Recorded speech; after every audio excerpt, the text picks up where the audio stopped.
All right.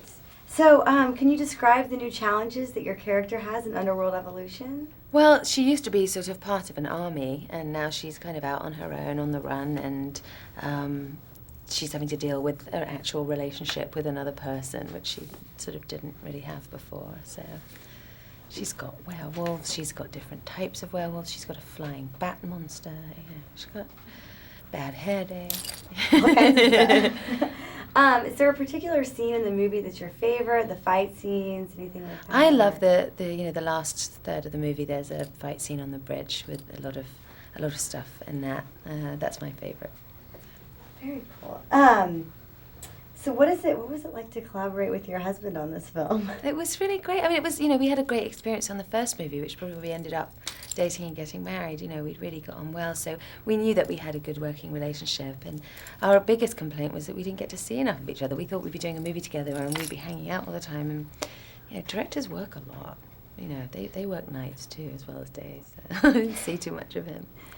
So, did you take a different approach with with Celine and this character, or no? It was, it was very much starts the movie where we left off. I mean, I'd been involved from this movie so far, from the beginning. So it was a really different experience. Usually, you get the script when it's written and handed to you, and then you start your work. Whereas, I was there before the script was written, and so that was really fascinating. So it did feel funny walking onto a set where, maybe sometimes I'd had an idea for something and then they built it. It was a really strange, nice experience.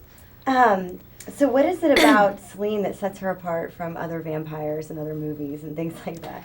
It's a very different take on the vampire theme. I think the vampire thing for Len and for I was sort of secondary to the fact that it was a really strong action movie with a female lead, and she's not biting people's necks and drinking their blood, and that's all.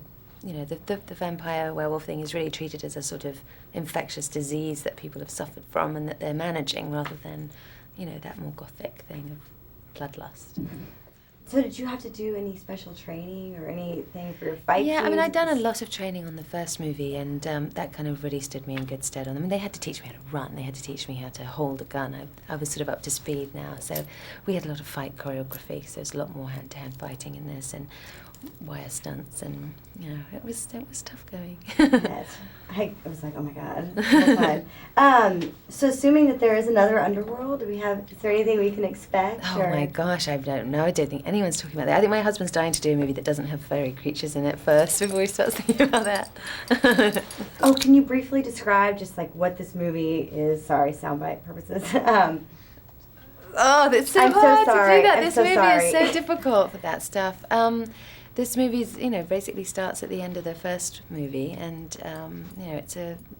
I can't possibly. I'm terribly sorry. Are you having any luck with anyone doing that? It's okay. It's so Sometimes complicated. We kind of have to. It's like I know that they tell me, usually "Get it." I have a good try, but Scott and I were just saying it's like there's So especially much. with a sequel, like you kind of have to explain the whole first movie first, and then you're out of time. I know. It's difficult. Okay, I'm don't sorry. worry. I No, totally failed. Oh my It's gosh, hot no, in we're here. good. We're done. Don't worry. Thank you so much.